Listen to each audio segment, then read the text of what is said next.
Morty. I am everywhere. I am all. Only in your mind. And I will reduce your mind to ashes before I'm done. Bold words, but empty ones.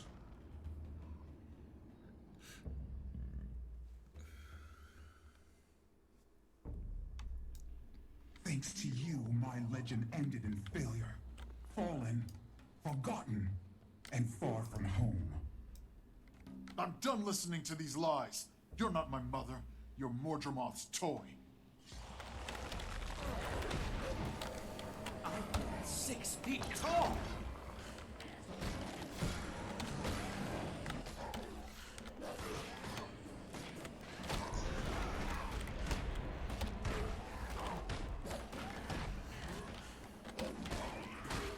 I can't pin her down!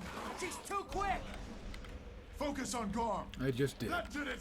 She's vulnerable! Take her down!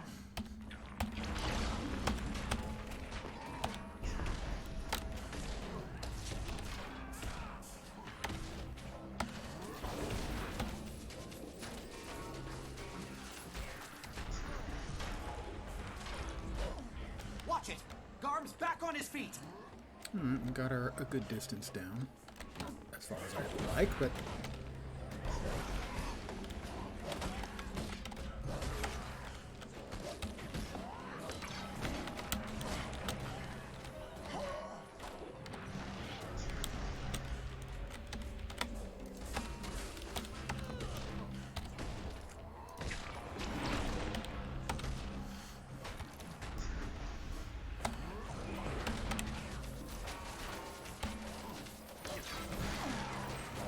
I'm 6 feet tall!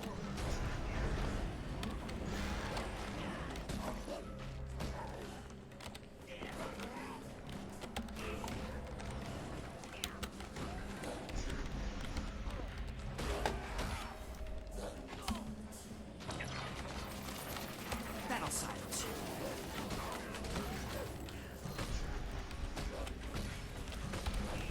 Help?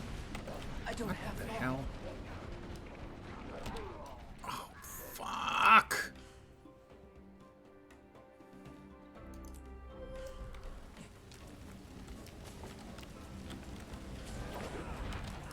Infuriating!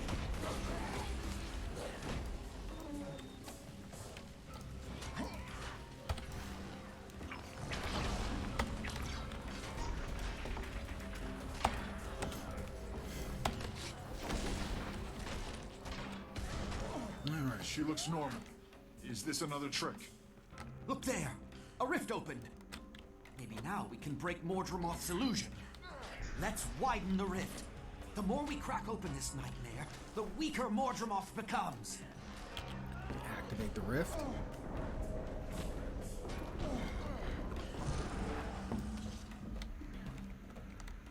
Commander, at the end there, she seemed like herself again. That's because we overcame Mordremoth's illusion. And the real heir would be proud of how you did it.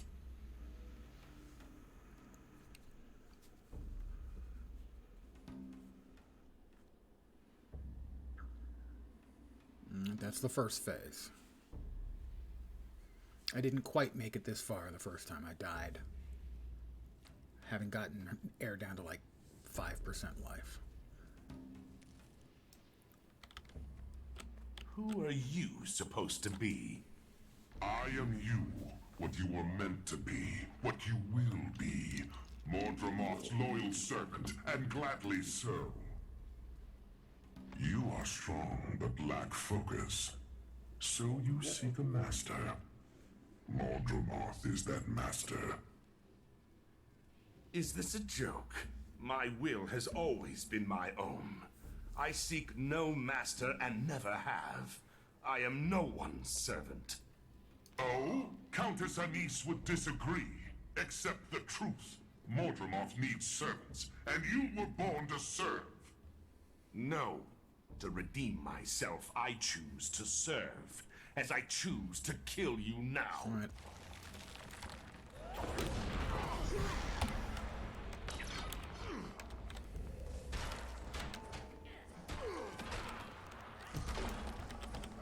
Alright, he has this blocking thing.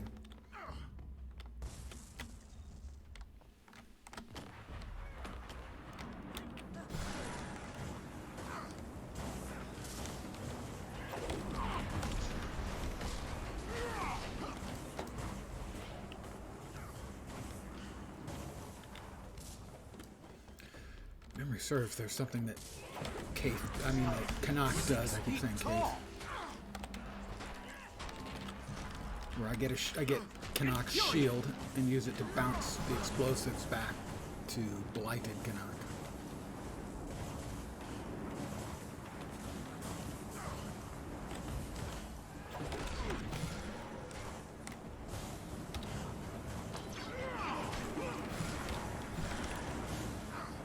That'll silence you. Shit. I haven't the energy. God damn it.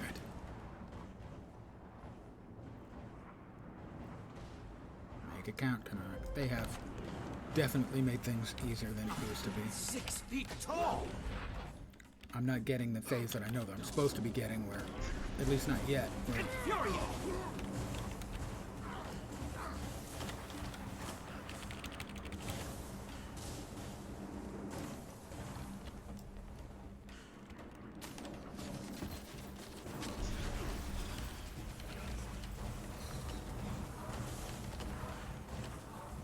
He won't let up! I need some cover! there it is. Understood. Mordremoth's squeezing hard, but I won't break. Get behind me, Commander. I'll deflect the grenades.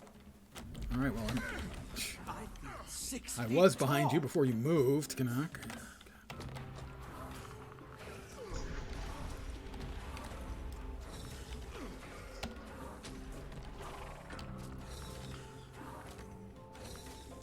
Alright, I think he's knocked out, so... Infuriate!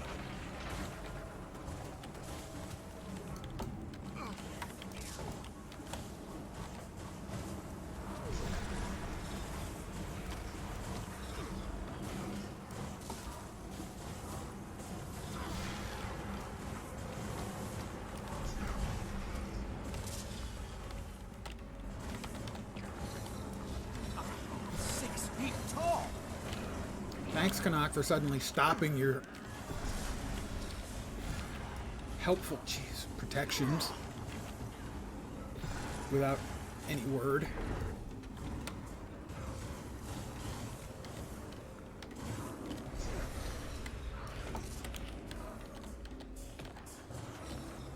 I can't. What? The fire grenades. Can't think. Is Mordremoth affecting me? Sorry, Commander. I'm doing my best.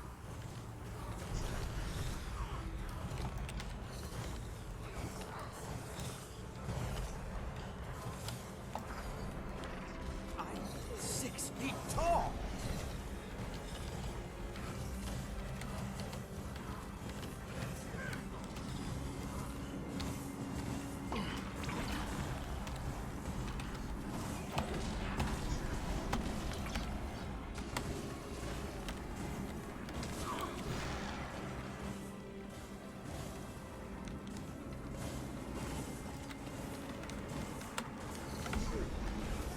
Damn it.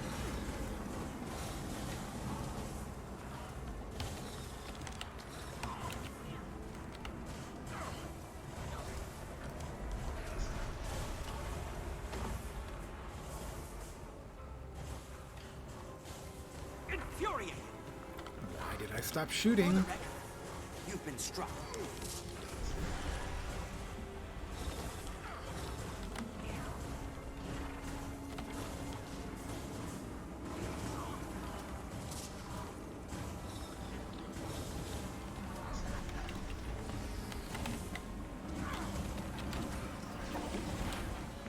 I feel 6 feet tall!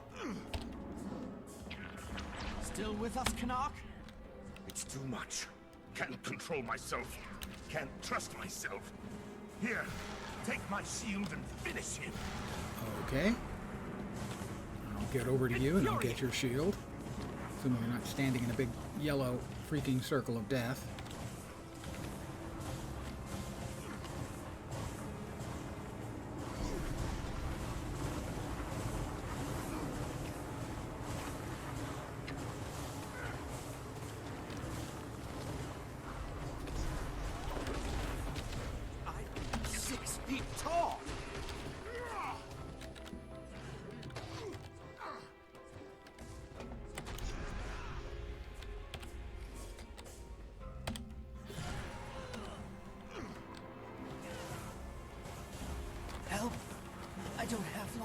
What the hell? The fucking shield didn't work. Much better.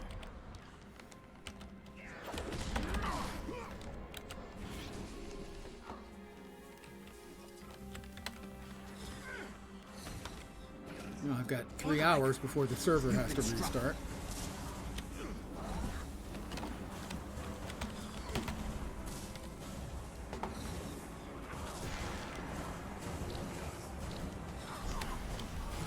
I will never be you, and soon you won't be at all.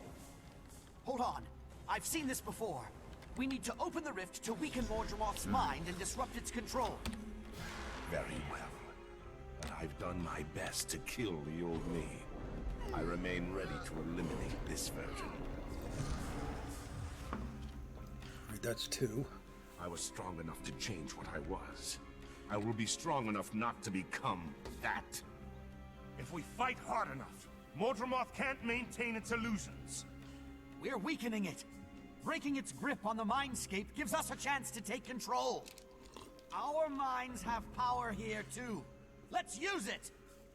Well, I shouldn't have brought Bram then if our minds have power, because he has like about an eighth of a mind. In my world, a willful comrade is always better than an obedient puppet.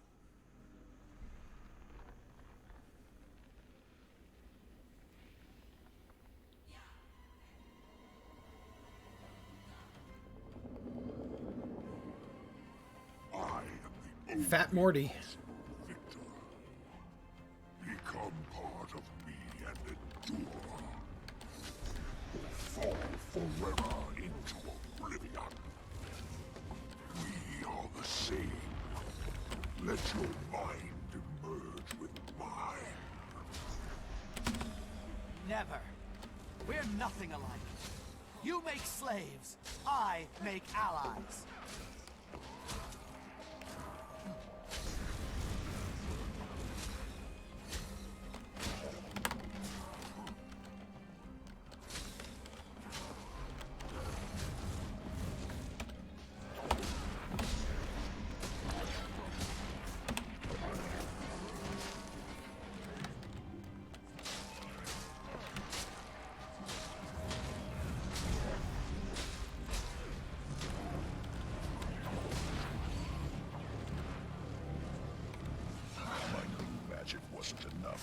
Mordremoth took us all.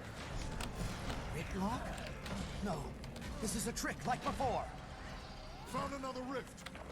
Open it! We need to crack this illusion and weaken Mordremoth's control. You got it.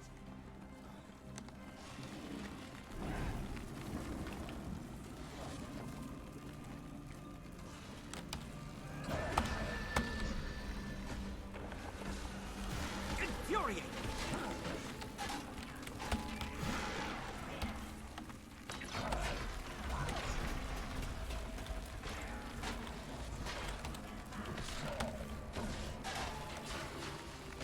Rift open, boss.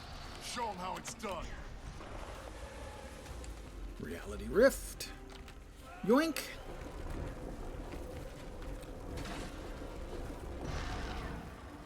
That's better. Mordremoth, get ready to bleed. Yeah, that sounds like Riftlock. We are taking control.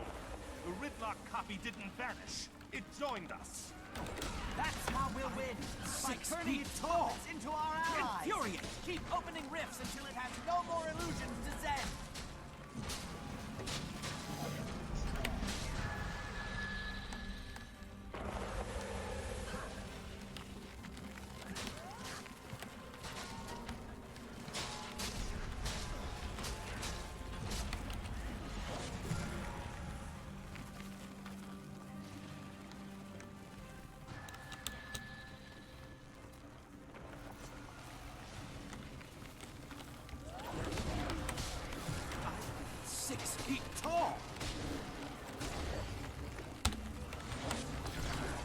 It's too late, boss. We're all part of the dragon now. Jory, I can fix this, but you have to help. Remember me. Remember Belinda.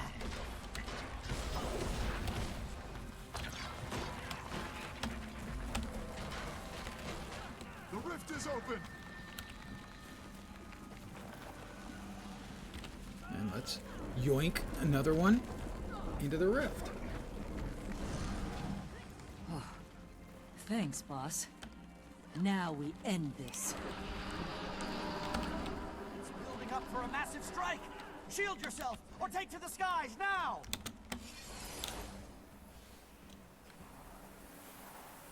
This was the bad.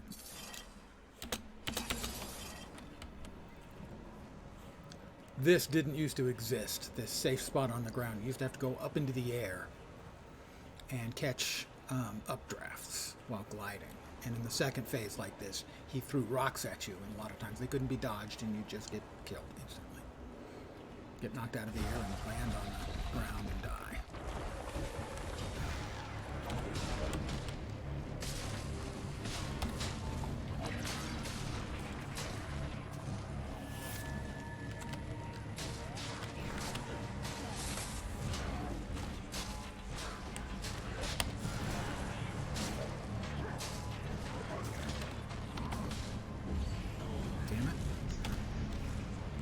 Never should have left me behind. You know I can't be trusted. That's for sure. You can't be trusted, Cave. You're just making me stronger!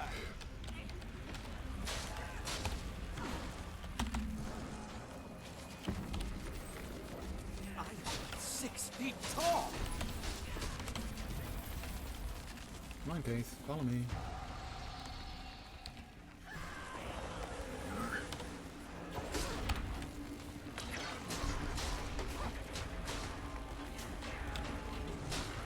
Blighted Cave, I'm not sure there's a difference.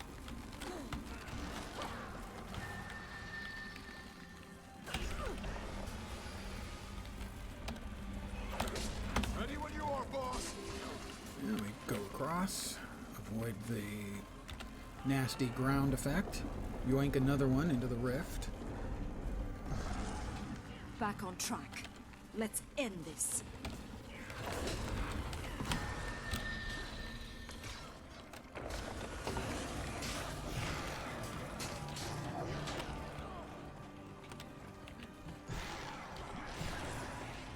Don't know what that effect is. I don't remember seeing that.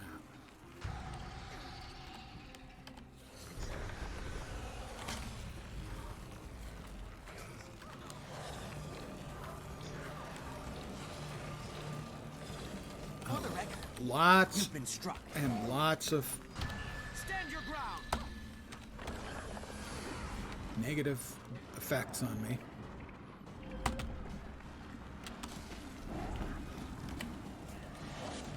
I'm 6 feet tall! That thing is just throwing huge numbers of condies. Time for some fun. Forgel? You'll pay for this, Mordremoth! Forgel, my old friend.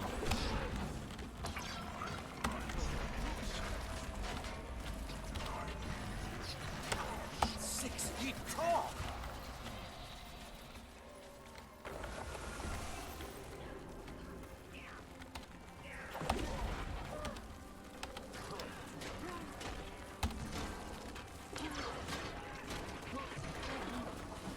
The rift is ready! All right. Quick sip. We can't lose any more soldiers. That's the spirit, Forgel. Now let's end this! Here it comes again! Protect yourselves or go airborne! Where's the damn effect? There it is.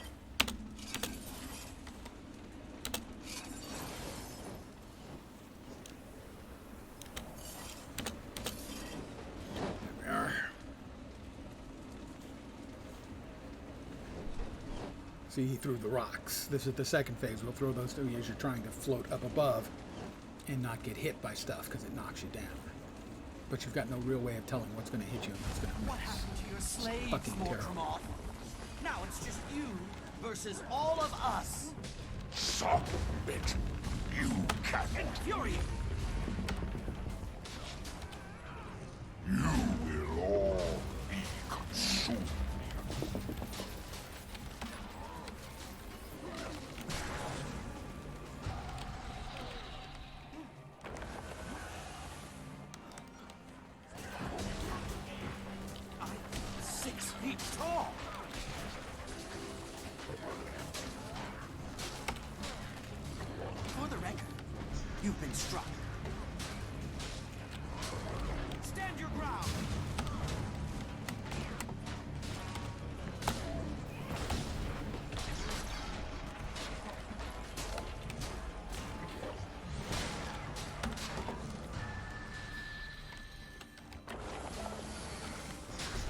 Almost there, Morty. Soon. Found invulnerable. One more time. Cover up. God damn it! I wish it would stop knocking me up in the air. I don't want to do the floaty bit. I want to just cower in the safe spot.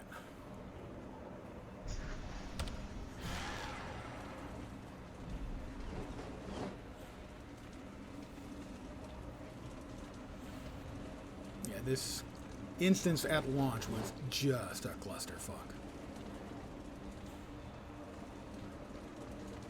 It's staggering. Back me up while I open up the rift, and we'll tear the dragon's mind apart. There's the rift. Too much resistance. I can't protect you. Then we switch. I'll defend, and you open the rift. Your strength is already gained. Mine is infinite.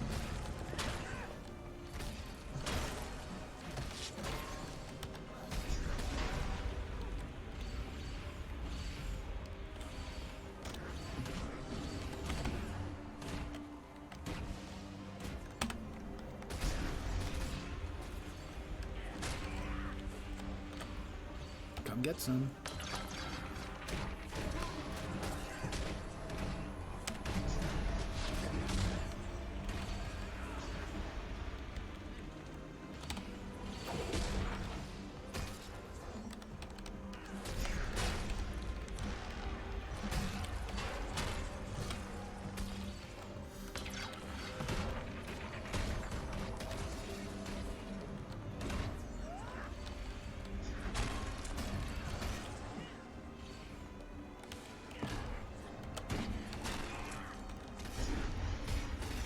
Infuriating.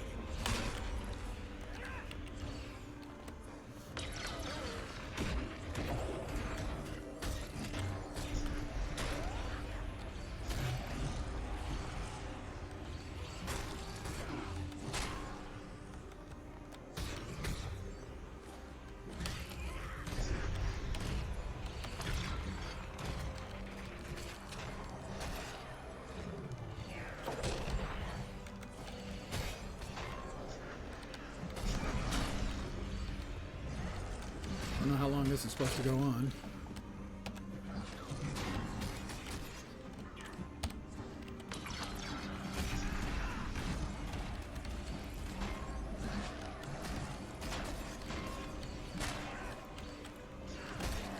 Too long.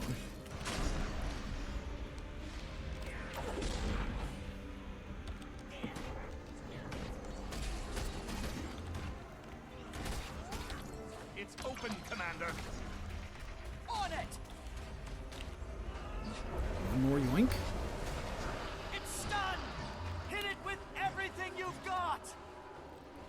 All right, Morty, time for you to go. Infuriating.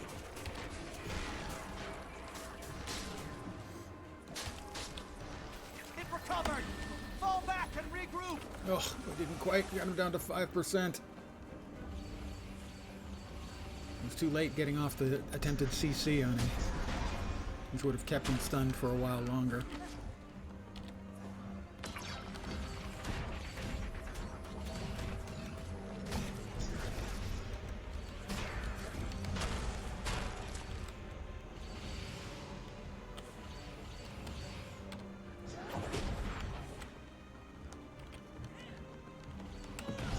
I'm 6 feet tall.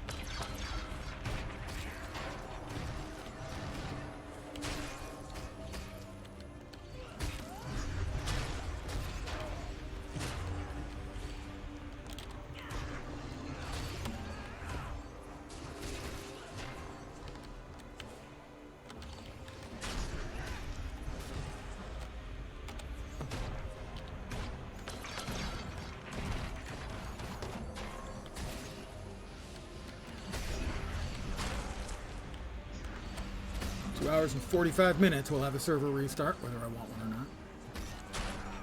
Actually, they have a server, their live dynamic server patch makes this a really good solution. They've already patched the servers. We just need to patch our clients. Infuriating.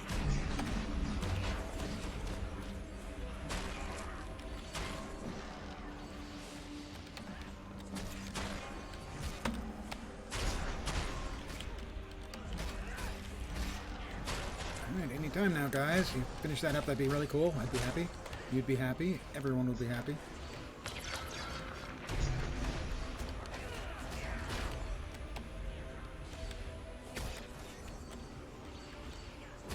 It's open, Commander. On it!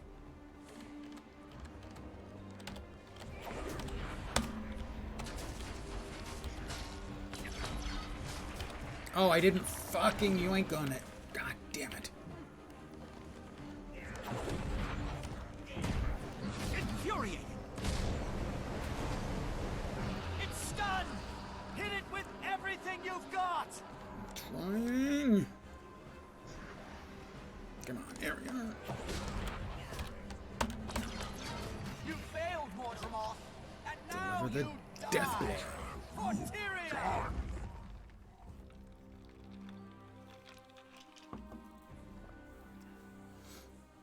It's warm enough in here. I'm not wearing the hoodie today. Besides, I knew I was going to be working up a sweat, kicking Mordremoth's ass finally after 7 years. You did it. 2 dragons down, 4 to go. We did it. Mordremoth is dead. Truly dead.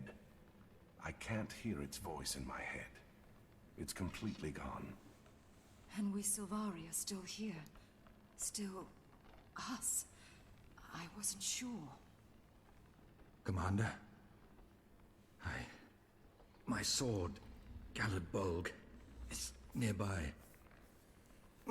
It was a gift from the Pale Tree. I am connected, bonded to it. Only its power can free me from this. Please, bring it here. Okay, where? Ah, Shattered Caladbolg. It's a terrible thing when a weapon is broken like that. I have the sword, Marshal. Quickly now. Use it on me. Kill me, Commander. Hey, I've never had that issue, really. No. Mordremoth is dead. We It's destroyed its definitely mind true. from the inside. More true with women, though. But I that still they hear its always voice. seem to get cold, especially when they get older. Mordremoth is alive. One last hateful vestige. A terrible seed planted deep in my mind. You must kill me, Commander, before that seed grows, before Mordremoth reclaims what it has lost. What's left of me can't survive on its own. Strike now or... I am the future. I am this world. You cannot destroy I won't me. let all this be for Run nothing. while you I'm can. ending this. Now! Poor Traherne. Mr. Dreamy, as I called him. Because in Guild Wars core game, he was just so wonderful. So awesome. Yawn. People complain about us being the heroes as we are now in Guild Wars 2, but in, seemingly all the MMOs where we're the destined one, the hero and everything, and they say, it was different in Guild Wars 2. Yeah, we weren't Batman. We were Batman's fucking Robin. No thank you. That's not an improvement.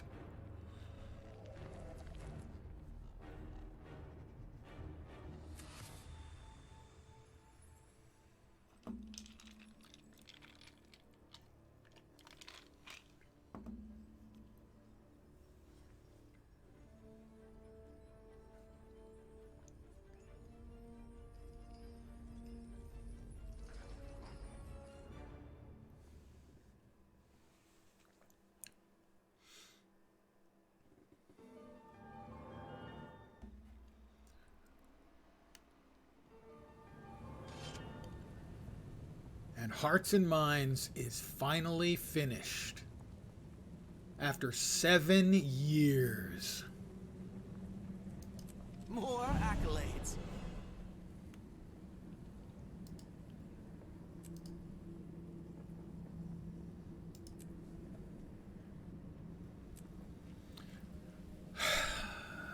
Success. An agent's pack. Lightbringer's Pack Collection unlocked. First item, which if we succeed, we get that. Well, not particularly awesome looking, but another Ascended backpack is always welcome.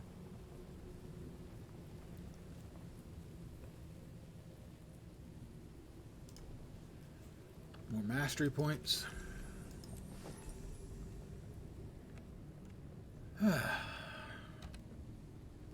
So we have Broken Khalid-Bolg, and there's a series of quests we have to do to get that put back together, and we get our choice of actual Khalid-Bolgs.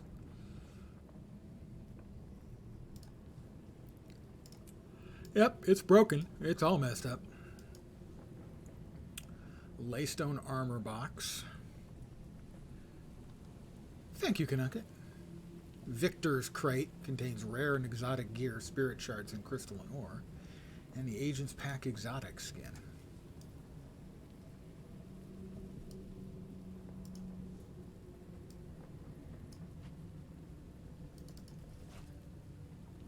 Laystone armor. Let's see.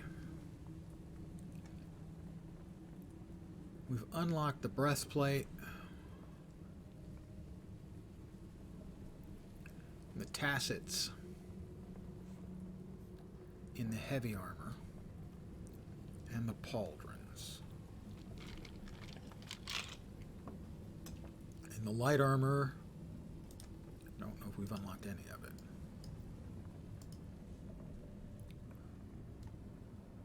Doesn't look like we've unlocked any of the light. Oh, I take it back. We've unlocked the light pants. Well, it's important to have light pants. In the mediums,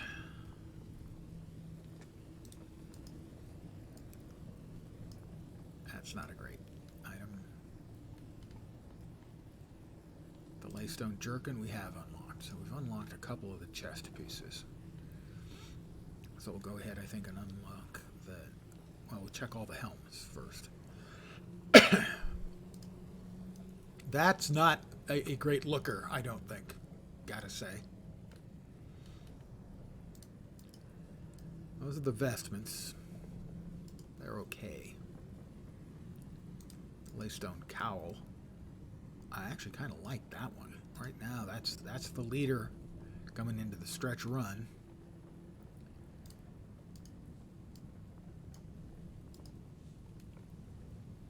We've got the jerk, and that just leaves the mask, and I didn't like the mask. So yeah, I think we'll get the Laystone cowl. It was. I could see myself using that. Laystone cowl. Accept. That's soulbound on you, so I can pass that along. And lastly, the Victor's Cache. You missed it, Canucket. You can always catch it, obviously, on VOD. But I finally defeated Mordremoth after 7 years. 7 years ago, I tried this quest once. Failed. It was buggy and very difficult to do solo, even when it didn't bug out on you. So I said, fuck it, I'll do it later. Turns out later was 7 years, but I did it tonight and finished off Heart of Thorns. Finally. Rare and valuable. I got a Labris, which I've already unlocked the skin for. It's a pretty boring looking axe skin. And it sells for 40? Wow, is that right? Okay, 40 silver was my guess. And it's 39 silver, 41 copper. And some crystalline ore. But I have defeated Mordremoth.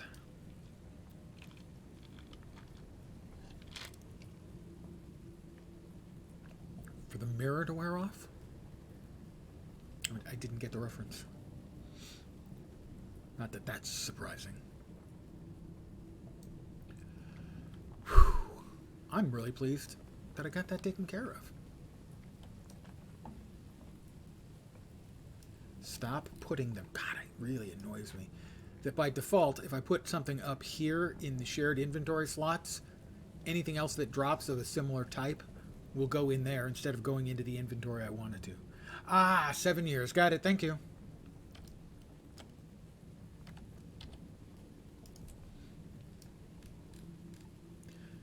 Sometimes I do need things explained to me.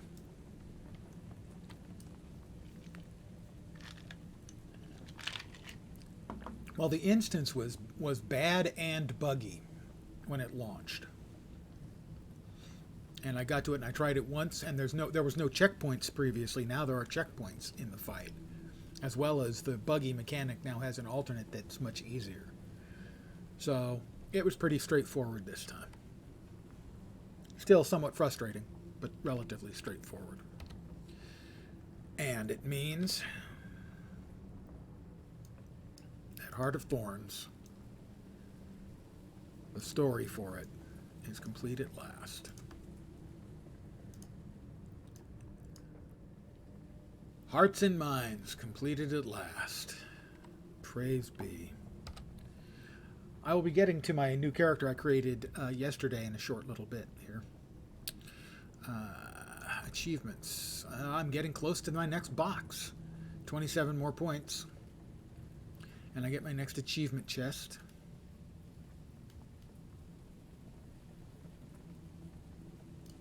Oh, that's right.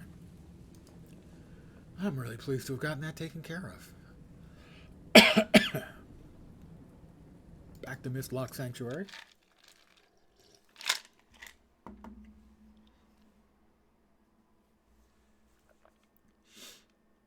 I was waiting for one of my guildies to also need it, figuring it'd be just that much easier with two, and it would have been much easier with two.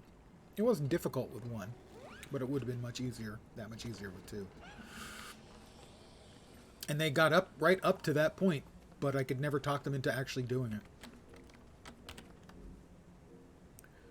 I have 14 gold, 52 silver, and 13 copper waiting for me. I'm over 1,100 gold for the first time. I'm as rich as I've ever been. Rich in heart and spirit because of you guys. Think they bought it?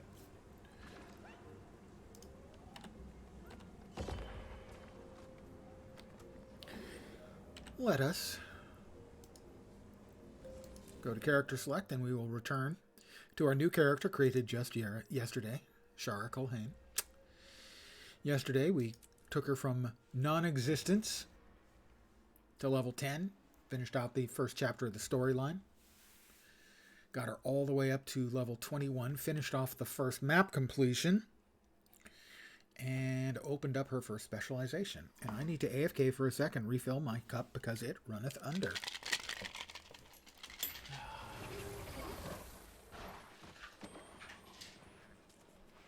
Before I forget, let me put my Coke Zero into the fridge, because I'm out.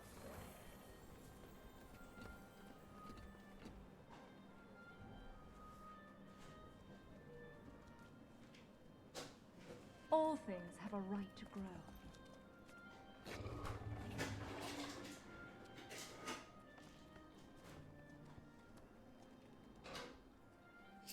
Melissa aid you? Speak quickly.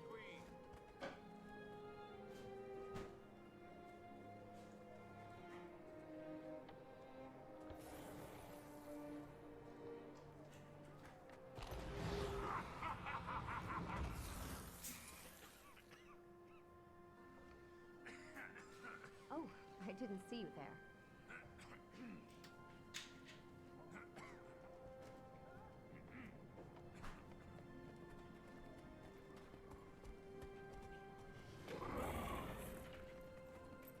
Today was laundry day and grocery day. The excitement never stops around the lens place. No, wait. The excitement never starts around the lens place. There we go. Everything's just been going so well. I should offer up some prayers of thanks. Okay. Well, what we can do is we can start things off with a little bit of crafting on this character. Get a little XP from crafting, and show anyone who's not familiar with the crafting system in the game how it works. There's a new build available. Let me take care of that right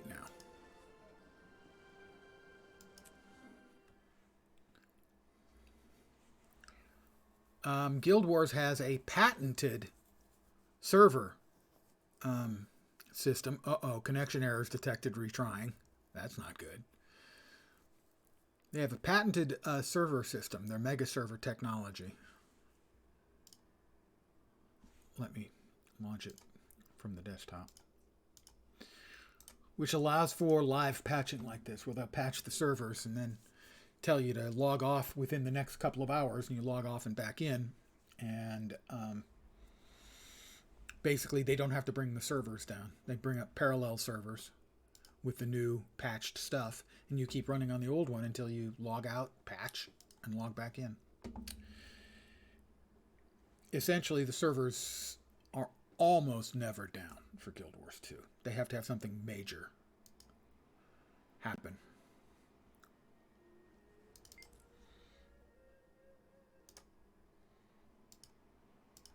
Wrong button. Right button. There we are.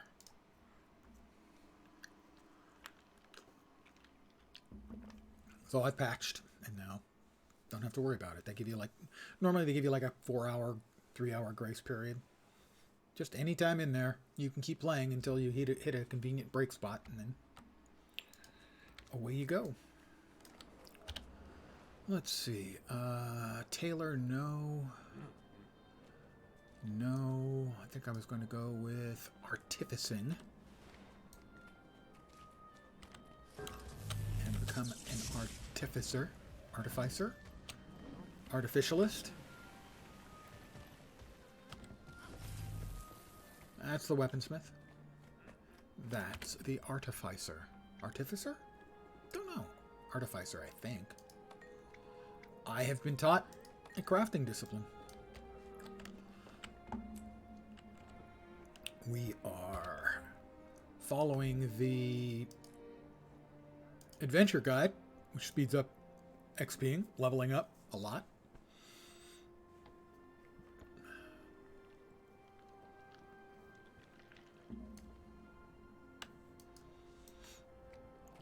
Let's see.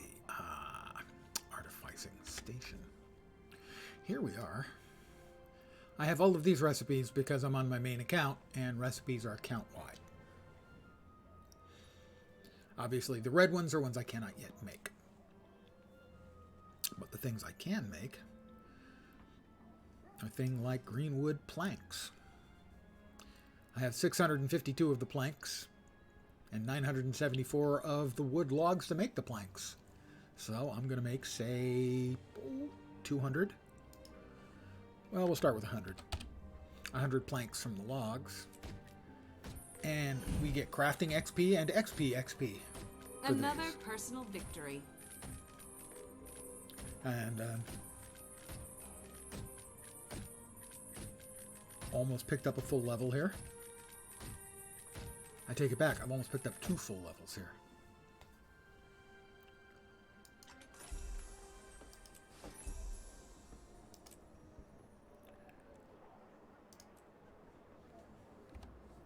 Let's just make another 50, say.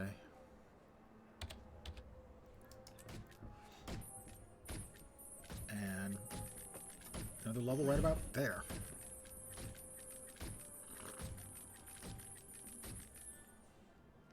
Alright, we put those away. We can now start actually crafting. Obviously, if you've got the materials for refining, you eventually have to turn them into materials anyway. The best way to do it is to turn them into materials and level up the first 22 levels of the crafting. You can see here, these are the components that make the bits and pieces.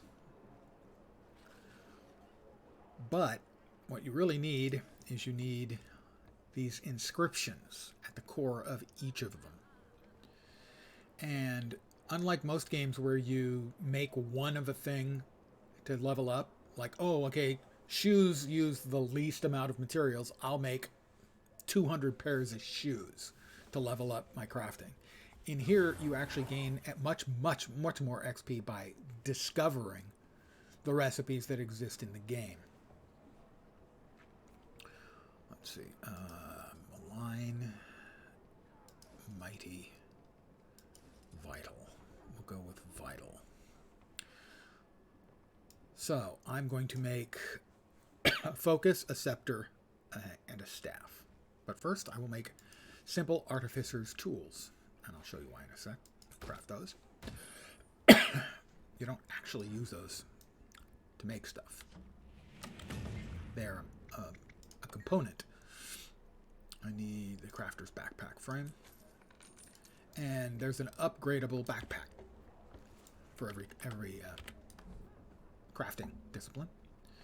And the first tier is available here. You make the tools, buy the frame, and then craft it. And you get a simple artificer's backpack. Which doesn't look like much. And then this is a component to make the higher tiers. May Lissa aid you. Customize it. We'll give it vitality. And we'll equip it. And now we have it on our back.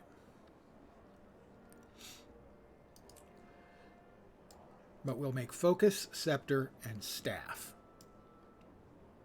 And I guess trident. So we'll need 4 vital green inscriptions. So I'll need 4 wood dowels.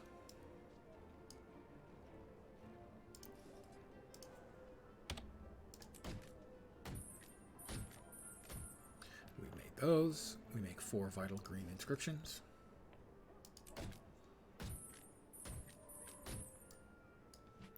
The inscriptions will determine what stats the items you make have.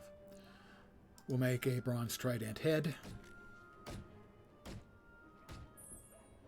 a green trident shaft. We'll make a focus case and a focus core, a scepter core, and a scepter rod. We're getting a little XP for these, not much. A staff head and a staff shaft.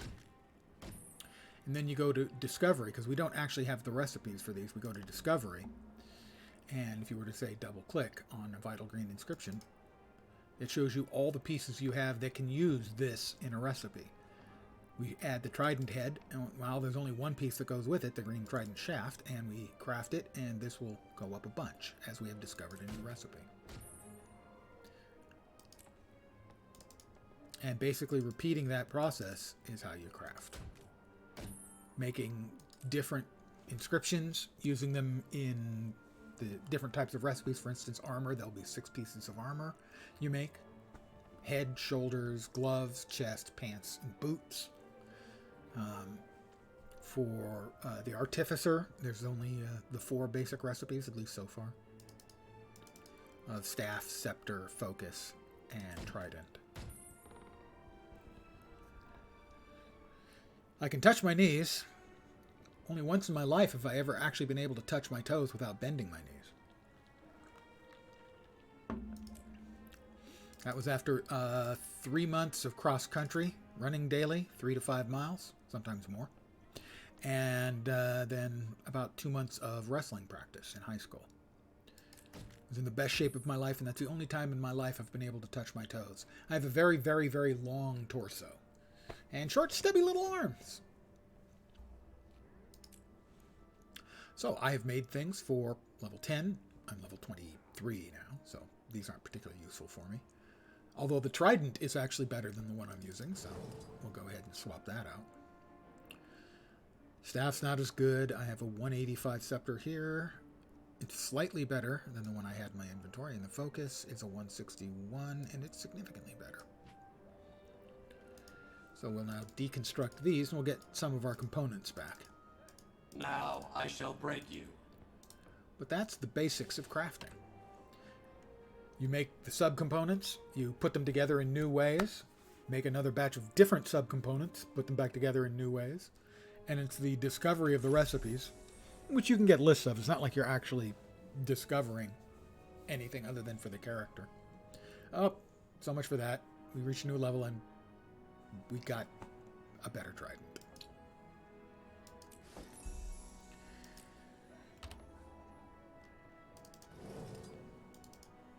We have completed the task at hand. We have completed the task at hand. By the way, today, I am sad to have to tell you, I will show you in a second.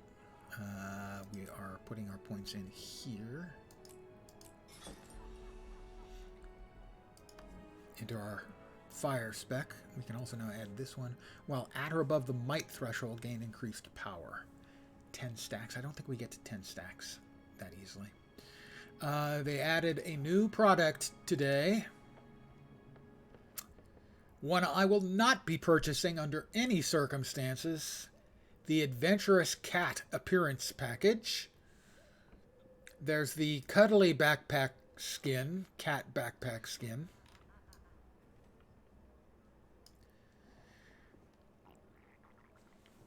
You can't quite make it out very well there. And maybe that's just as well. It's a Cuddly Cat backpack.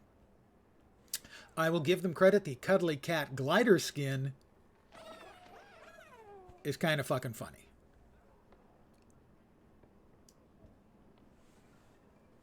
I particularly like the one who spins, and that's all he does. He just spins. And then lastly, and most terrifyingly of all, there is the Adventurous Cat outfit. It gives your character cat ears and a cat tail. Fortunately, the tail is logically connected to the ears, so if you turn off showing your helmet or hat, the tail and cat ears disappear, and you have a perfectly reasonable outfit other than that. But yeah, cat ears and a cat's tail. Guild Wars 2. How far you have fallen. Is there anything else they brought in today? I know there's some more stuff coming in a couple of days. There's a nice combo cape and hood as two separate elements that you can wear. Either or both. It's really nice. No, but nothing else new. 1,600 gems, and you can get an instant level 80. That's $20, by the way. The Adventurous Cat package, however, is $15. And yet somehow I resist. So we have successfully completed the map completion for the first map. My normal approach is to now head to another one of the starting maps and do that as the second map I do. And so that's what I will be doing. I will be heading to Holbrack.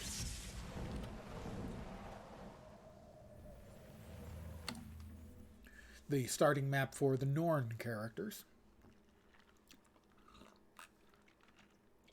And running through that, because you're scaled down to the area you're in. It's always, I don't want to say challenging, but it's never a complete walkover. But you still get XP.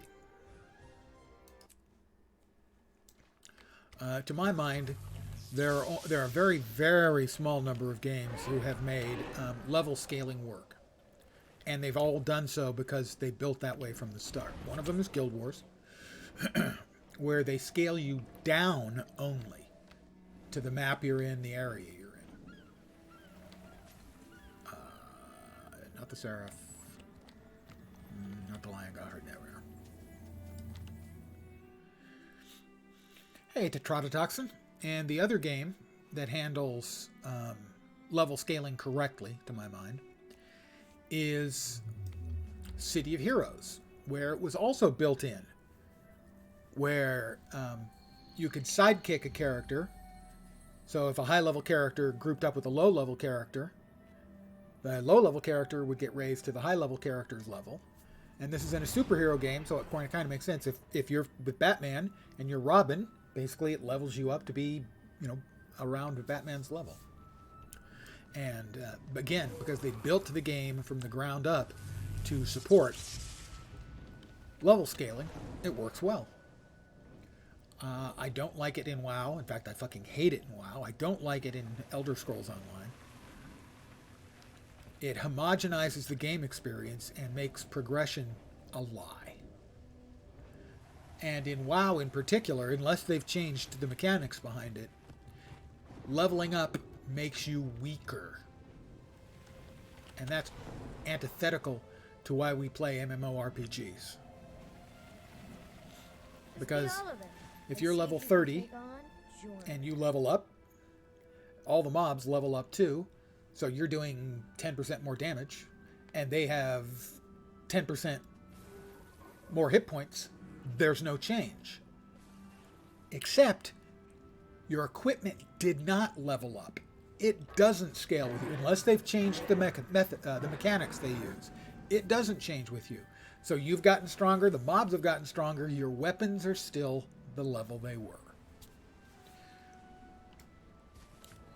Yeah, it negates the fun part of progression where you get more powerful.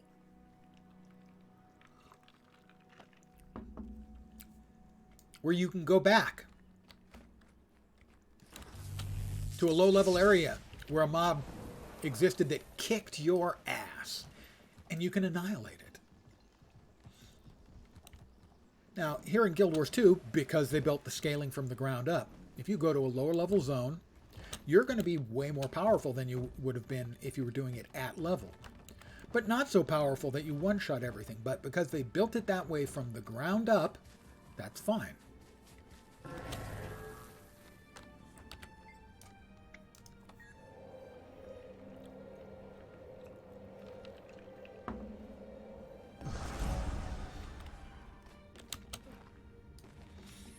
I mean, these games aren't exclusively about progression, but progression is a huge part and one of the most important things that we want to feel. Now, Guild Wars 2 also, because it has no vertical progression at the end game. You know, once you've got exotic gear, sure, you could get the tiny bit stronger ascended or legendary gear, which I think is 5% stronger. Whoop-de-doo, 5%. Basically, you've got your end-game gear and you don't have to worry about it. You can get a tiny marginal improvements, but that doesn't make it any stronger. So vertical progression is no longer a thing. And that's what blows the minds of a lot of players when they try Guild Wars 2, is they have no idea about how horizontal progression could possibly work. It just doesn't make sense to them. Because most of us, and I mean, certainly there was an adjustment period for me too. I will commune. I was alive when I fell, but among thousands of others I died from being alone. Under your foot, that's a leaf, a dead leaf. Riddles.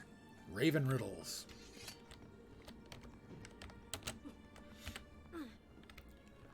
So it certainly takes some getting used to. Beautiful in the winter sun, but brutal to the touch. Danger overhead, that's ice. It takes some getting used to, the horizontal progression system that is part and parcel of Guild Wars 2. But it also means that you can leave the game for a year. 2 years. 7 years. Come back. If your character was at the end game, he's still at the end game. His gear hasn't been deprecated. I come for all who crawl, walk. That sounds like death. Yeah, death.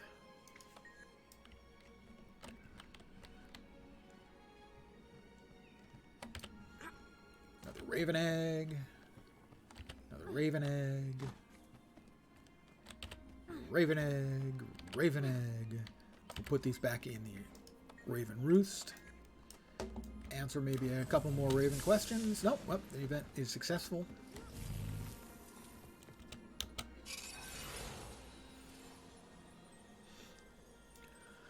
You know, so the idea that you've hit the end game gear and your gear chase is done is antithetical to what most MMOs have, and you know, it's understandable that it throws new players who don't know what to do with, what do you mean there's no, I can never level up again, I hit 80.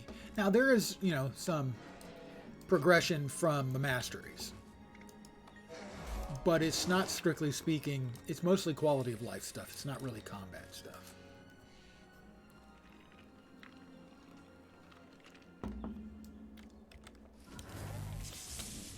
And so understandably, you know, a WoW player, Final Fantasy XIV player coming to this is going to be very confused. It's been interesting. The former WoW streamer, now he's just a streamer. He still plays WoW now. But he got tired of the WoW grind. and tried other games. Preach is his name's Mike. His stream name is Preach. And he came into Guild Wars 2, finally gave in to being, you know, some of his the people he works with, friends and stuff, telling him to try it. And, you know, he thought he knew what the game was about and has been really surprised and happy, loves parts of it. He's not afraid to complain about the things he doesn't like in game, and there are plenty of them.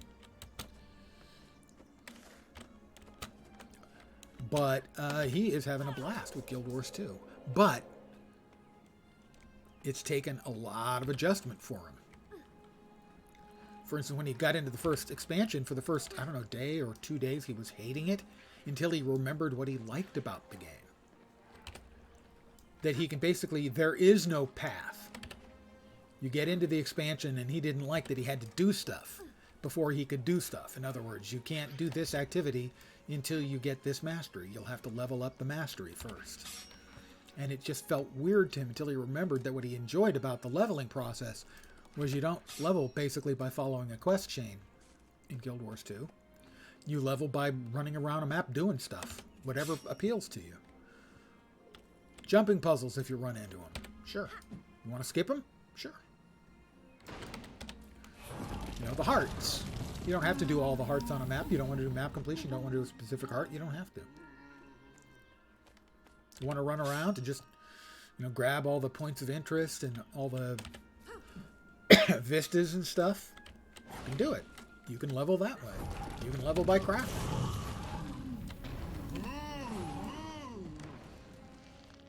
And he had forgotten in just like the week or two that he was finishing going through the storyline after hitting the cap, that he'd forgotten what it was that he kind of liked about the game so much is there isn't a path specifically. But that too will throw your FF14 or WoW players who are used to having quest chains to follow. And that's not really the way this game works. I'm not saying there's a problem with that way, the standard accepted way, but it's very disorienting for new players. What do you mean? Just do whatever you want to do. Yeah, just that's it. Do whatever you want to do.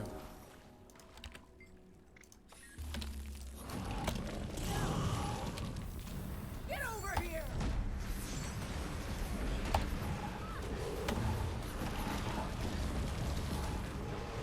Time to do some real Bear damage. approves of you. I can feel her little tail wagging in my heart.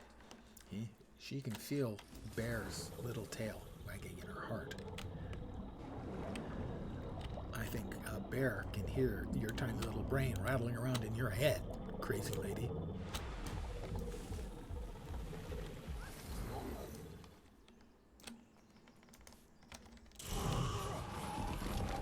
Avenge me.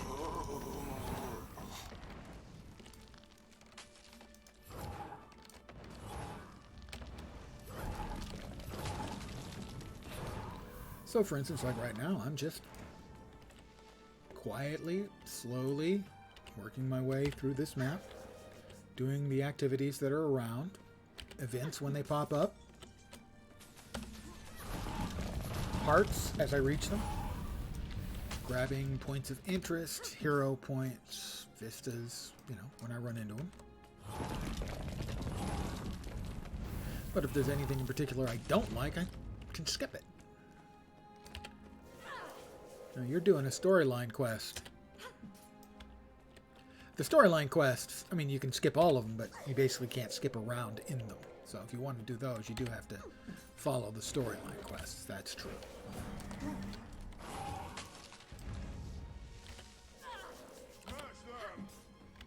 But the general leveling process, nope.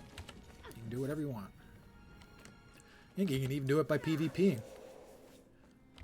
I guess PvP gives you leveling books for rewards, I think. Also, because of the method that Guild Wars 2 uses for PvP, I'm not a big PvPer. I don't particularly enjoy PvP. Too much toxicity, and I'm an old man, and I'm not good at it. Avenge me. but I'm a big fan of the method they have for SPVP. Yeah, I would get annihilated. These chubby little sausages I have in the place of human fingers make me fat finger all the time. I can't reach large numbers of my buttons, and I have yet to work up the time and effort of will to change and relearn all my keybinds. Now, so I would be bad at it, but I am a very big fan of the way they do PvP in this game, which is that it's completely normalized for structured PvP, 5-on-5 arena battles. If you want to play an elementalist, you have the access to all of the same tools that every other elementalist has, no more and no less.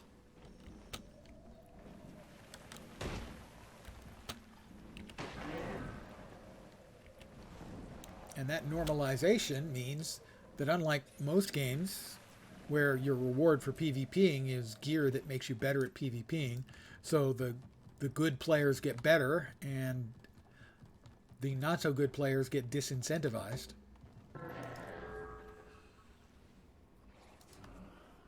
Yep, not enough points. I need more points. So for instance, like WoW, where the good PvPers get good PvP gear, and any new player coming in gets annihilated even more. It's a system I always felt was dumb. So you combine me being really bad at PvP. Condi. And we'll stick with power. Me being bad at PvP. The punishment system that PvP has. This is the only where the good course. players get better because of gear. Just makes the gap that much worse. That much less fun. Or unfun. I'm going to hunt with the wolves.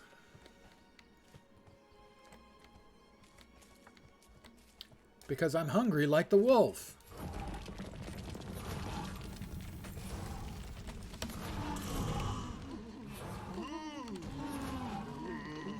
Oh, they shouldn't be moaning. They should be shrieking. The only game where I was ever okay at PvP was Star Wars The Old Republic. I played a good amount of Star Wars The Old Republic PvP.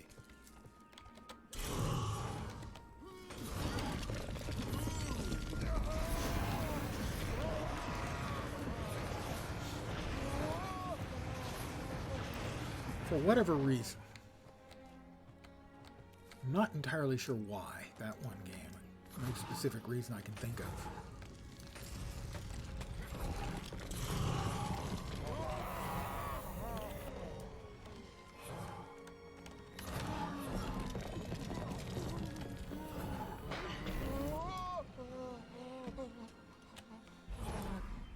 Let's spin and drop fireballs on people's heads.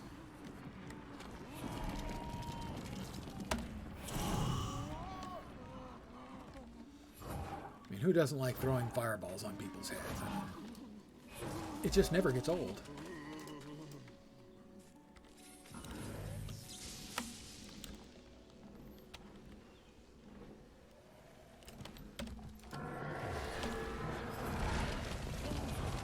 Give up now. Save me the enemy. Me and Gnarly Caribou are defeating the Svanir Dragon Shaman. Gnarly Caribou. Name was misspelled, by the way. His was.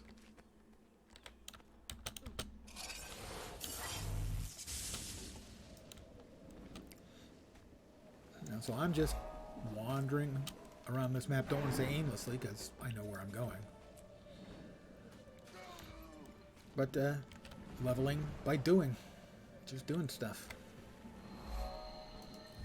Did we get more points? No, we're still sitting at 3. Now, I happen to know that deep, deep inside this mountain, there is a vista.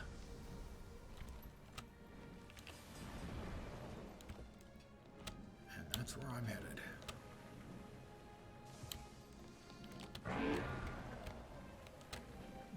No, not that way.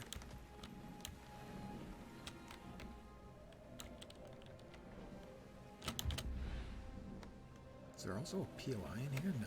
Okay, it's outside.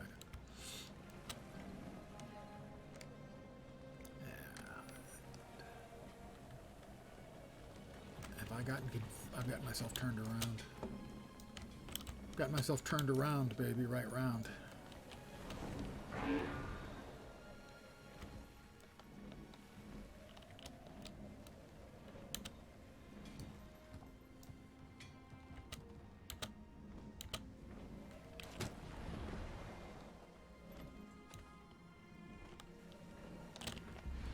Well, we've got the leopard shaman over here who's going to turn us into a leopard. I mean, I could see myself PvPing with friends. But I don't want to have to deal with people being dicks because I'm bad at it, you know? Snow leopard always acts swiftly and with purpose. Somebody's been here. They have played with all the leopard cubs. Damn it. Playing with the leopard cubs is the best source of XP for this heart.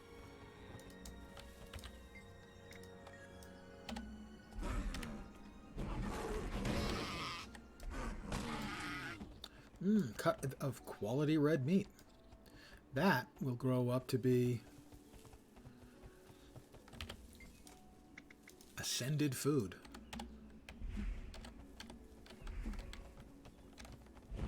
God damn freaking...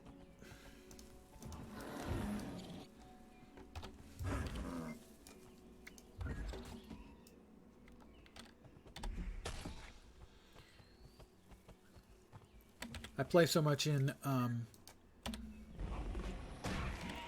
action camera mode like this that I get frustrated when I'm not in it, as it stops doing what I expect it to do.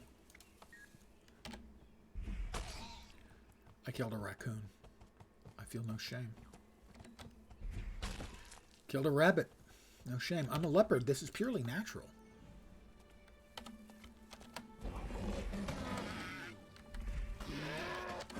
Okay, the moose attacked me. I was not attacking the moose. I did not attack the moose.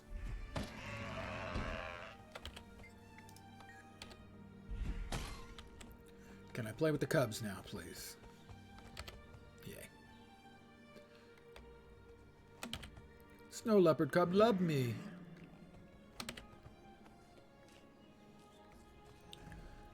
Unfortunately, the cooldown for these is across all the players.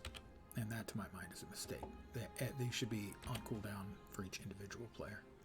Now burn! Okay, that was enough to finish off the heart. There's the one I missed. I took a wrong turn.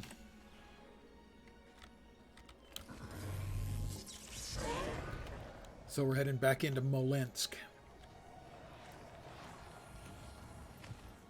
Somewhat unexpectedly. These are Soviet communist style blind mole rats. Instead of the proletariat, they have the moletariat. I'm not making that up.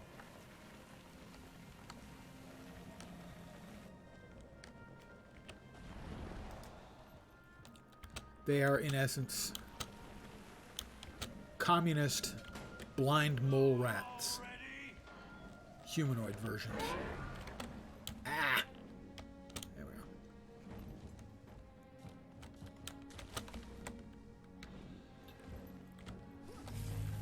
Oh yeah, the human is the most straightforward for the human starting zone, which is what I was doing yesterday. It's most sort of standard fantasy area. This is sort of a Viking type race, the Norn. So it's mostly very snowy. There's the Char, the big brutal cat race. And there's a sort of industrial and ruined buildings. There's the Asura, who are the high-tech little creeps. Oops, sorry. Short race. And the Sylvari are sort of a plant race. The starting maps are all pretty different.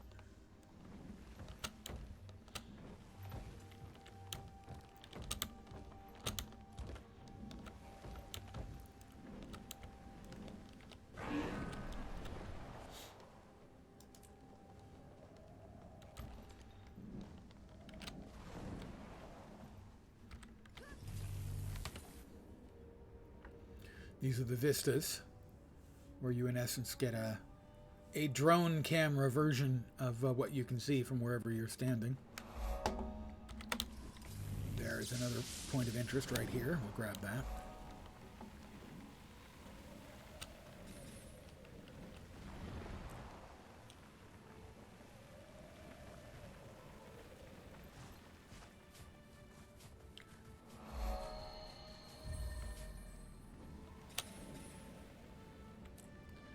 We are going to zoom in here where there's another point of interest. And the Jotun can't stop us. Oh yeah, I'll show you the mounts in a sec. The mounts, they've made some changes, so now when you create a new character on a new account, you get a temporary access to one of the mounts for, I can't remember if it's level based, I think it's playtime based.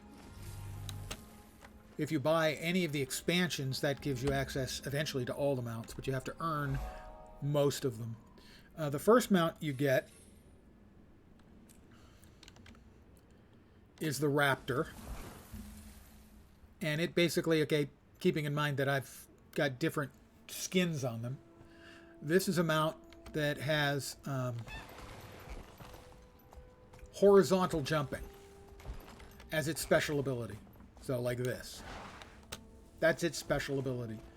And its combat ability is to spin and pull in monsters like this. And pull them in so that you can fight them. It's great for group play. You pull a bunch of monsters in, everyone gets to wail on them. That's the first one that you get. The second one you get, again, this is skin. It's something that looks like a rabbit. And it has vertical jumping. It also has the most hit points. Oh, they are. Yeah, that's. Everyone agrees, first of all, that this is the best mount system in any game. And, in fact, World of Warcraft's new mount system, that's the basis, the big feature for their new expansion, Dragonflight, is their flights mechanics are stolen directly from Guild Wars 2. So this is the second one. The third one you get, these became available initially in the second expansion, Path of Fire. This one is the Skimmer. Basically, it looks sort of like a manta fish, the default skin. And it allows you to skim across the water very quickly. And eventually you can get a mastery skill that allows you to take it underwater as well. It's slow on the ground. And the maneuvering's a little cumbersome. It's much better on top of water. The fourth mount, and these were the four basic mounts that were available as you leveled up through Path of Fire, is the Jackal. And the Jackal has a short distance teleport ability. And can also, there are sand portals. And the only way you can get through them is with these. And if they enter a sand portal, there'll be another sand portal someplace else on the map, and they come out on the other side. And so it gives you a traversal mechanic to get from one place to another where there's no other way of doing it. When people got into Path of Fire and they finally finished the end of the storyline, they discovered there was a fifth mount available that they had never advertised and never talked about. And that was the Griffin, the first flying mount in the game. No one knew it was in the game until a few days after launch, when people finally started finishing up the storyline and found out there was a quest, a long quest line, to get the 5th mount. Now, it's not a pure flying mount. What it really is a little hard to describe, in that this is the mechanic that was mostly stolen by World of Warcraft for Dragonflight. Basically, if you start with altitude, you can dive and get high speeds going. So it's very, very fast for that. It's a fun mount. I'm terrible on it. The next mount they brought out was the World versus World mount. That World versus World is the mass PvP zone, where it's like 150 versus 150 versus 150, all on a series of maps, all fighting against each other in groups and small bands and so on. And it doesn't have a lot. It has a short jump. They didn't want it to be too overpowered to unalterably change World v. World.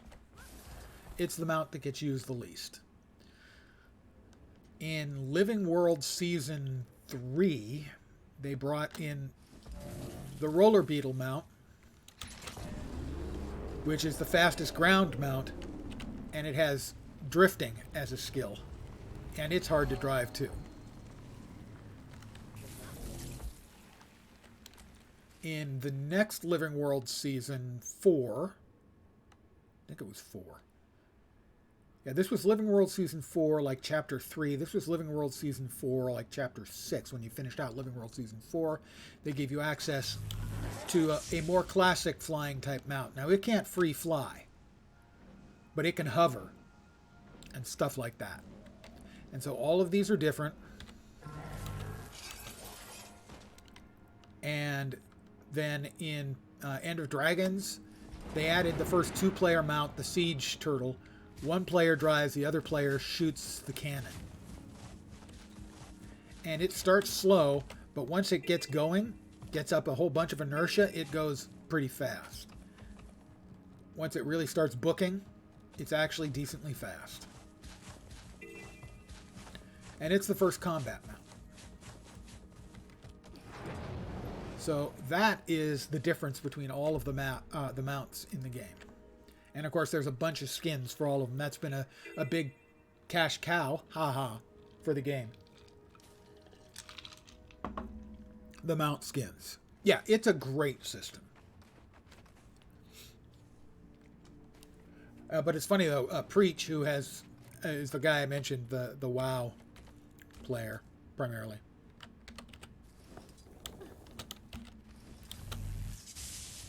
He couldn't believe the game, first of all, had no raids until Heart of Thorns. Didn't have any raids in the core game.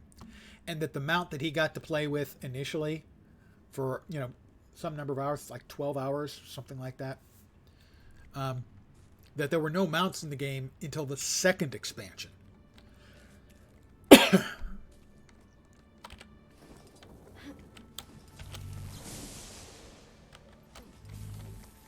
Hold, traveler. But with the mounts, they knocked it out of the park. They're pretty much universally agreed, everyone agrees that they have the best mount system, primarily because they're all different functionally. They all have a place. Now, the Sky Scale here is sort of the jack of all trades. It's not as good at any of them for almost anything. So most of them still have a utility. The one that probably has the least use now is the bunny. But it still has a use in that it has the most hit points, therefore it's the hardest to get knocked off of. And it also has, by far, the biggest crowd control component. When it hits something with its crowd control move, it's a huge crowd control hit. So it still has... Oh, I didn't get the food. Damn it, must have run into one of the bunnies. I'm basically weaseling out of doing most of this heart right here because it's not fun. You get rabbit food and you have to carry the rabbit food over to Bjarni. Good hunting. But rabbits keep trying to knock you over and steal the food. Yeah, the mount system that they came up with was amazing. They did a great job. Absolutely great job.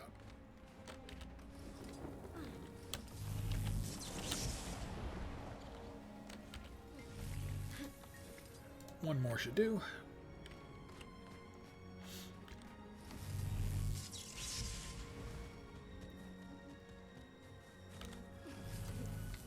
Yeah, if anyone here has never tried it, I suggest at least trying the game. The free-to-play implementation of the game is basically... I missed again. Is basically the original core game as it came out. You're limited in a few ways. You're limited number of character slots, number of bags your character can carry, that kind of thing. I grow weary of this. But for at least trying out the game, in essence, you have just about the whole game as it was originally released, the whole core game.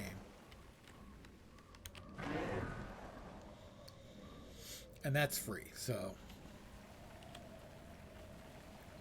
I can't say I agree with what Preach, the WoW streamer,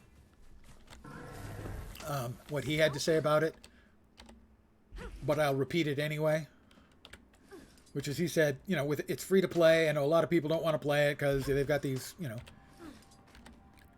their mind made up about what the game's like. But really, in this day and age, if you don't want to try the game, you're kind of a douche.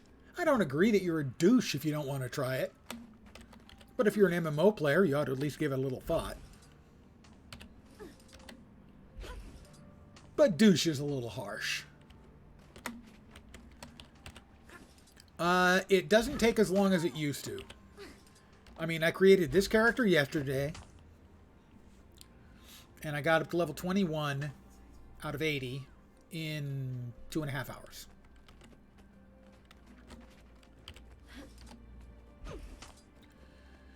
And if you stick to, they added, when they brought out the Steam version of the game, they added these, the adventure guide here, chapters 1 through 5. And if you do these, and these are all relatively straightforward things, like defeat 25 enemies, discover 5 points of interest, stuff like that. If you follow these, you'll advance very quickly. Now, obviously, there's going to be gaps where you're not going to understand what the hell is going on with the game, because the game systems are very different, generally speaking, than most other MMOs. You know, if you've played WoW or Latro or Final Fantasy XIV, in a large part, you can play one of those other games and know exactly what you're doing right from the start. That's not necessarily the case with Guild Wars 2. The systems aren't any more difficult, they're just different. And therefore, you know, you're used to the standard bit from WoW, Latro, Final Fantasy XIV, whatever, SWTOR. And it plays differently here. Your abilities depend on what skills or what weapons you're wielding, sorry. So, for instance, right now, I'm wielding a staff. The first 5 abilities are these. But if I swap weapons, that's dagger, dagger, and all of my attacks change. Just one more confirmation Now, of how great I am. engineers and elementalists like this, they can't change their weapons in combat. But they have other things they can change. For me, it's the attunement. I can change. Here I'm attuned to fire. I can be attuned to water, which is mostly healing and some crowd control. Air attunement, which gives some speed and some buffs and target debuffs. And earth attunement, which gives some defensive stuff and bleeds.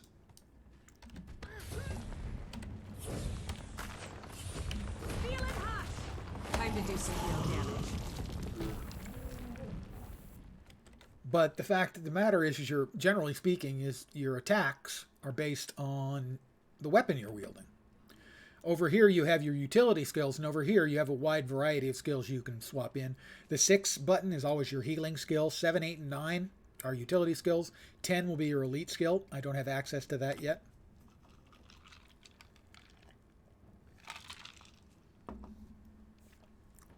And so the, you know, the differences. Yeah, I think so. Oh, we've got somebody down. I have to help them. It's just my nature. And you thought I was defeated. Ha!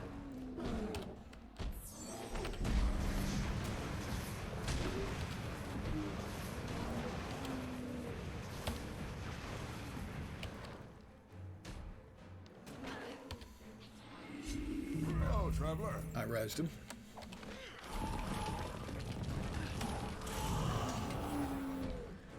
Because I'm a good guy. It's just the way I am.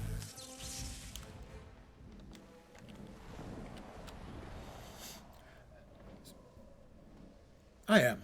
Well, no, I'm kind of a dick, but that's one thing in this game, you get XP for that. They built a lot of really good cooperative elements into the game. For instance, when someone goes down, they're not dead. Anyone else can and should run over and throw them a res.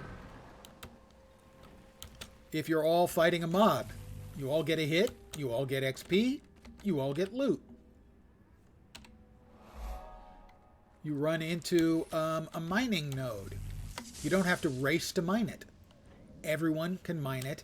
Everyone can get the ore.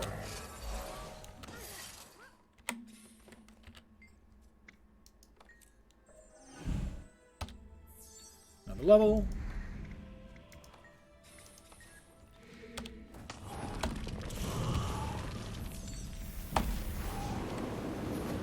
Another hero point. Maybe I am strong enough.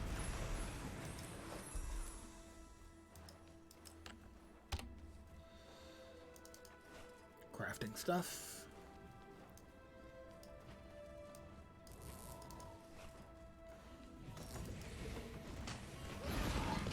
Maybe you're strong enough to learn my tale.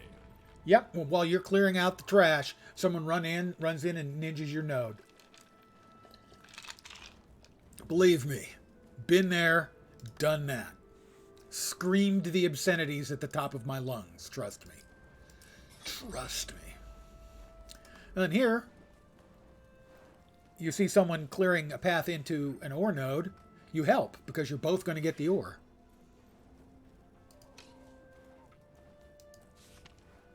An introduction. We've not met. I have a herald. The herald doesn't show up until Living World 4, Chapter 3, I think. You finally meet them, and they're just a little bit creepy. They know all about me. Course.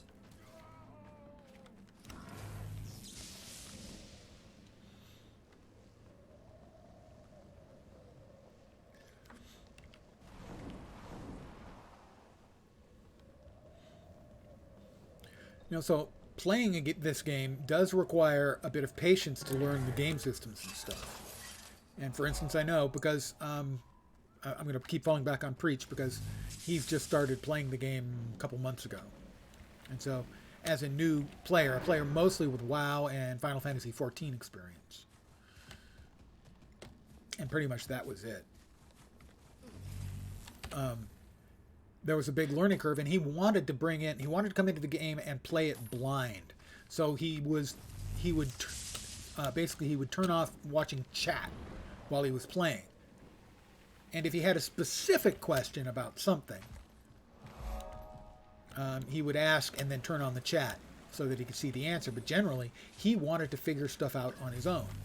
And it was difficult for me as an experienced player to watch, because sometimes he would come to a conclusion that was really wrong about something, and he would sort of be kind of playing in not just an unoptimal way, but in a bad and frustrating way. And having to watch that was really frustrating, because you just want to say, no, dude, just no. You see that button there? Yeah, push that button. But he wanted to play fresh, and so his approach, playing blind, I think, is a useful and informative tool to see what sort of things other people might not get. The things that might give them difficulty as well. And there are a fair number of them, because the game systems play differently.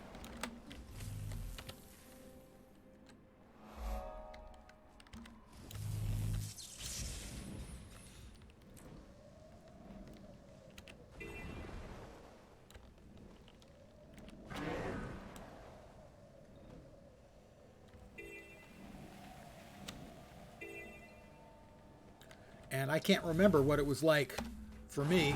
My only memory of sort of my learning curve in the game. I first heard Guild Wars 2 was going to be a real MMO. They announced it. Guild Wars 1 has some MMO features, but really it's more sort of an instanced game, instanced RPG, multiplayer RPG than an actual MMO. So they announced Guild Wars 2 was going to be a full-blown, real, honest-to-God MMO, and I was excited. And then they talked, we're going to be fighting against an Elder Dragon. Oh, shit, not fucking dragons again. I am so sick and tired of fucking fighting dragons in all of my MMOs. Can we please stop this shit? He wants to give me 2 stones, I think. Cockafine gives me 5 stones for that? Yeah, he does. Okay. I really almost lost interest. And then I think at... the big European game fest, Gamescom, they showed the Tequatl dragon fight, where they had about 60 people fighting against a dragon all at the same time. And this was a smaller dragon, and I saw that fight, and I went, you know, that's different. That's a different kind of dragon fight. I think I might be interested in this game again. And so when it became available, that you could pre-order and get access to the betas, I pre-ordered. And the first beta weekend for the pre-orders arrived, and I'm playing, and after about 2 hours, I go, I think I wasted my money. I don't get this at all. What is this even? But I kept at it, and a couple of hours later, I started to get it. And then it finally, I started to see how things were working. Lots of difference from the stuff I was expecting. But suddenly it made a lot more sense. And so when my friends got in later betas, I was telling them, guys, just be aware. It's going to play really different than what you're used to. Give it 4 hours. And after 2 hours, another heart complete. A number of them were, I don't like this game. How is this working? I don't like the way this game works. It doesn't feel right. I just don't think I'm going to want to buy the game. And I said, give it a few more hours. And every single one of them came around. I can't guarantee that will happen for everyone. But if you decide you want to play it, after a couple hours, you're going, what the fuck is this? It's just so different. I'm not having fun. Give it a few more hours. It's not necessarily the case that it's going to absolutely click for you. But because it's just so different, give it that chance. Water washes the surface. Travel alone can cleanse your inside.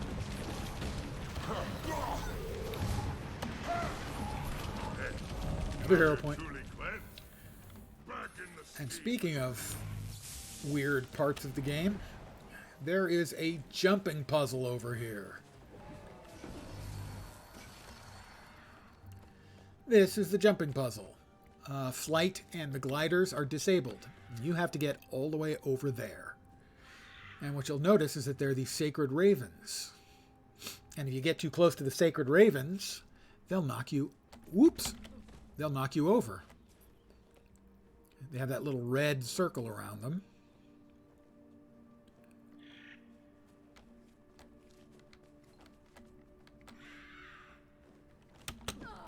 And they'll knock you over like that, and you have to work your way back past the shadow skelks down here, who will attack.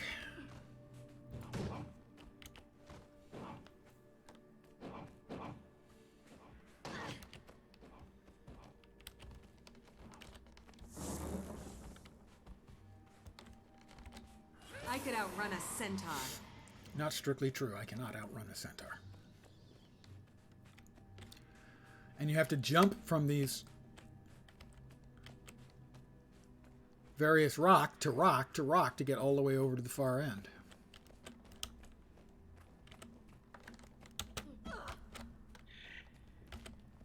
Ah! I got too close. I didn't realize. It's been a while since I've done this, JP. outrun a centaur.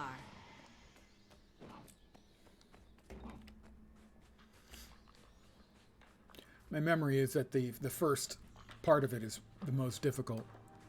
Having said that, now I'll continue to fail and fail and fail and fail. I'm not especially good at jumping puzzles.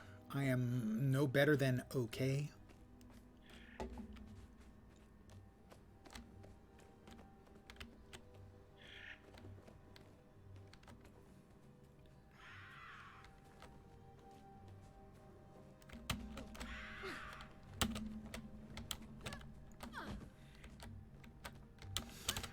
There we go. I have made the first.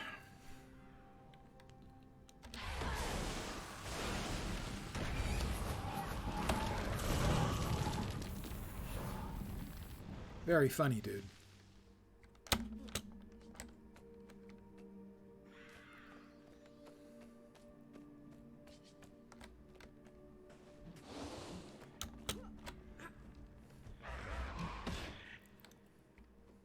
Ah! Eek. No! Damn it. I got ahead of myself.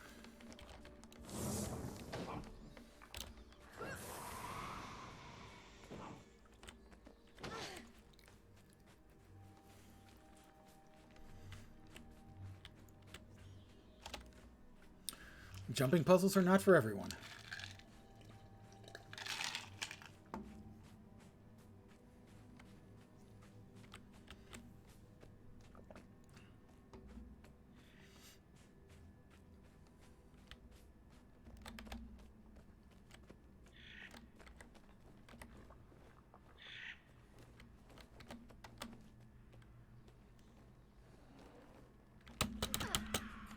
Ow.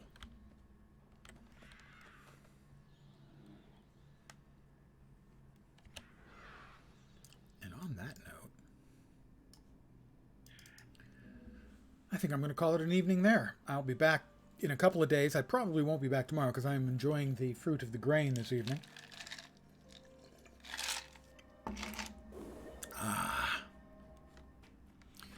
Thank you. I'm very pleased to have gotten Hearts and Minds finished after 7 years. Maybe back tomorrow, more likely back in 2 days, and I'll be continuing the leveling on this character.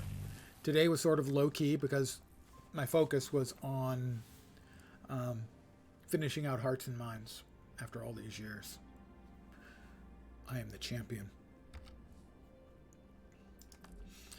27 more achievement points, and we will get our 15,500 point achievement point chest. Go me. So, back probably in 2 days at the usual time, 5 p.m. Pacific, 8 p.m. Eastern. I hope you had some fun tonight. I definitely did. Really nice to get that taken care of. Get that knocked out. Back in a day or two. I have a great night tonight. A great rest of your week. Tomorrow's hump day.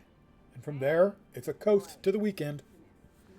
I'll be back in a day or two. Have a great night tonight. Take care. And ciao for now. Thanks for hanging out, guys. I really appreciate it.